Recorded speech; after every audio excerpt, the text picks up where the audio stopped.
नमस्कार. श्री स्वामी समर्थ. यावर्षी वटपौर्णिमा 29 जून 2026 वार आहे सोमवार या दिवशी साजरी केली जाणार आहे. महाराष्ट्रामध्ये आणि गुजरात आणि गोवा या भागांमध्ये ज्येष्ठ शुक्ल पौर्णिमेला वटपौर्णिमा साजरी केली जाते. तर या दिवशी विवाहित महिला आपल्या पतीच्या दीर्घायुष्यासाठी आणि कुटुंबाच्या सुख समृद्धीसाठी व्रत करत असतात, पूजा करत असतात. तर बघा, वटपौर्णिमेचं महत्त्व आहे. वटपौर्णिमा हा सण सावित्री आणि सत्यवान यांच्या पवित्र कथेशी जोडलेला आहे. सावित्रीने आपल्या पतिव्रताच्या सामर्थ्याने यमराजांकडून सत्यवानाचे प्राण परत मिळवले होते. त्यामुळे ही कथा निष्ठा, श्रद्धा, प्रेम आणि समर्पणाचे प्रतीक मानलं जातं.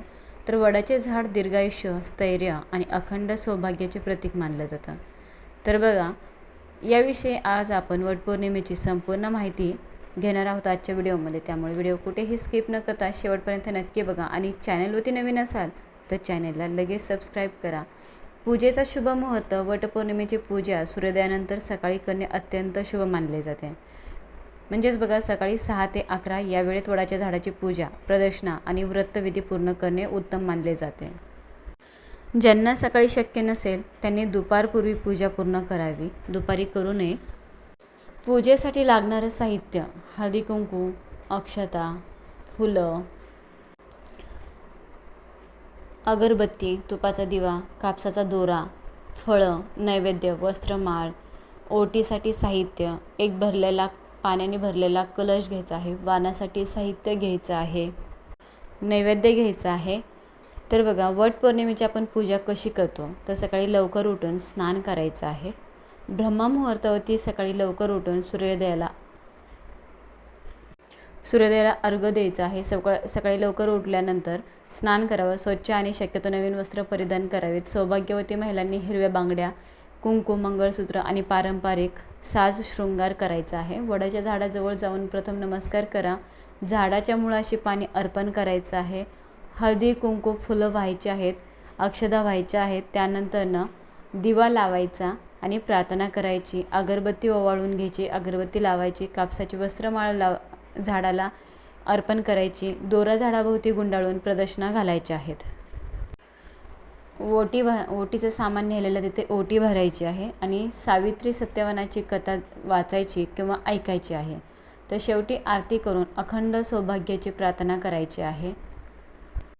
तुम्ही जो नैवेद्य नेलेला आहे, पुरणपोळीचा नैवेद्य कोणी नेला असेल, कोणाकडे वड फळ केले जातात, तर आमच्याकडे वडाचे फळं बनवले जातात, त्याचा नैवेद्य दाखवायचा आहे. जो तुम्ही नैवेद्य नेला आहे, तुमच्याकडे जी परंपरा आहे त्या परंपरेनुसार तुम्ही जो नैवेद्य नेलेला आहे तो नैवेद्य तिथे अर्पण करायचा.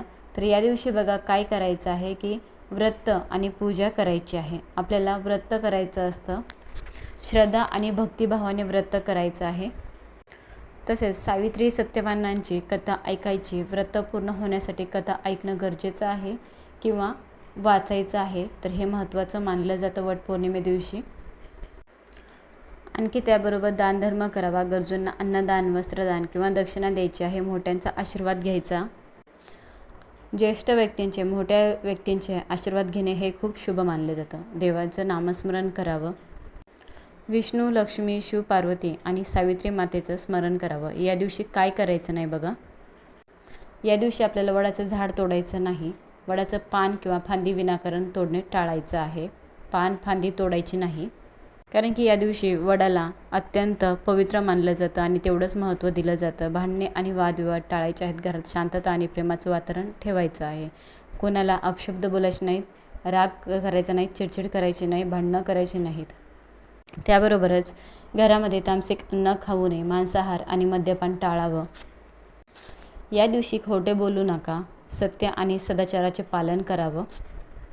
या दिवशी कोणाचा अपमान करू नका. विशेषतः मातापिता आणि ज्येष्ठ व्यक्तींचा आदर करा. वटपौर्णिमेला कोणते रंग शुभ आहेत तर बघा, हिरवा, लाल, पिवळा, गुलाबी आणि जांभळा रंग शुभ मानला जातो. हे 5 रंग सौभाग्य, समृद्धी आणि मंगल कार्याचे प्रतीक आहेत. वटपौर्णिमेचे लाभ: अखंड सौभाग्य आणि कुटुंबातील सुख, शांती, सकारात्मक ऊर्जा, तसेच वैवाहिक जीवनामध्ये प्रेम आणि विश्वास, धार्मिक पुण्यप्राप्ती भेटत असते. तर वटपौर्णिमा हा फक्त एक सण नाही, तर श्रद्धा, निष्ठा आणि कुटुंबातील प्रेम जपणारा एक पवित्र सण आहे. 29 जून 2026 रोजी भक्तिभावाने वटपौर्णिमेचं व्रत आणि पूजा करा. सावित्री मातेचे स्मरण करा आणि आपल्या कुटुंबाच्या सुख समृद्धीसाठी प्रार्थना करा. जास्तीत जास्त लोकांपर्यंत हा व्हिडिओ शेअर करा. सर्वांचं मनापासून धन्यवाद. सर्वांना श्री स्वामी समर्थ.